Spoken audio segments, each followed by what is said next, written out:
Just let me introduce myself. I'm Liias, State Representative for the 21st District, and we are here at the Law Enforcement Memorial. I guess you can actually see the name here, which is of course a place where we commemorate those peace officers that have given their lives in service to their communities. You can also see Bud Inlet and Capitol Lake and some of the wonderful road infrastructure here in Olympia. We're talking a little bit about transportation recovery funding from the federal government, so I thought it'd be good to see some cars moving in the background maybe.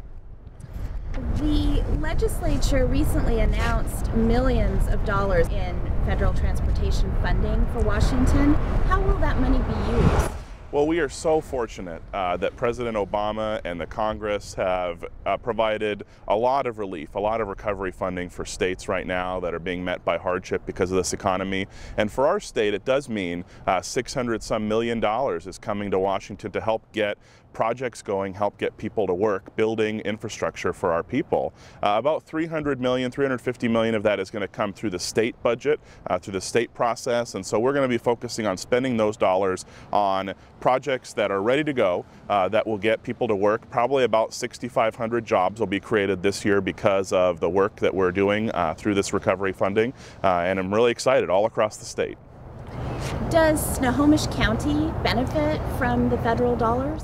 Well, Snohomish County has two benefits. The first benefit is specific. We're going to have some funding for US 2, which of course is a very unsafe road, doing some pavement overlays there to improve the quality of that roadway. We're also going to have funding on I-405 north of Bothell that'll be helping add some lanes and also doing some improvements there. So there's some direct projects in the county. And beyond that, there's the secondary effect. With 6,500 jobs being created, that means that even if we don't have a project in our neighborhood, in our particular community, there's going to be jobs in our community that come from that. Folks that work in the construction industry, obviously the folks that run grocery stores and do the other things that support the people that work in the construction industry are all going to benefit from this recovery package. So there's a direct benefit and a more general benefit to everybody in the county.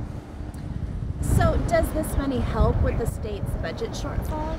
So the transportation funding will help us with our transportation budget. We do kind of things differently. All of our transportation money goes to a particular budget. The gas taxes are all spent just on transportation. So this money that we're receiving in the recovery package won't help with the shortfalls in education and in health care, but we're getting funds from the federal government there as well to help with the recovery on that side. The transportation dollars will help make up a shortfall as people are driving less, and because gas prices are going up and gas prices have been high this year. It's helping to backfill some of that gas tax money that we haven't been receiving. So it'll help us close the deficit in our transportation budget. And the bottom line is when people are back at work, they're buying things, they're living their lives, and our economy is becoming more healthy, and that will help everybody over the long haul. When will the House release its proposed transportation budget?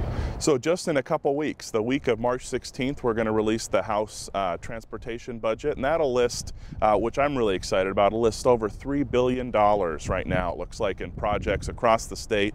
So really we're going to have a multi-phase approach that's going to be bringing jobs to our communities. And I just want to remind people that that $3 billion that we're approving this year is because the voters approved and retained the gas tax in 2005. So now this year we're seeing those projects become a reality. Obviously 300 million jobs is 6,500 jobs. You can imagine what $3 billion is going to be for our economy. A lot of people are going to be at work, and more importantly, our infrastructure is going to be improved. People will get to work faster and home more quickly, spend more time with their families. Our freight can move more efficiently. So I'm excited about the transportation projects we've got this year. I'm excited that we're investing in our economy even in these difficult times, and I think that it's all about moving Washington forward together.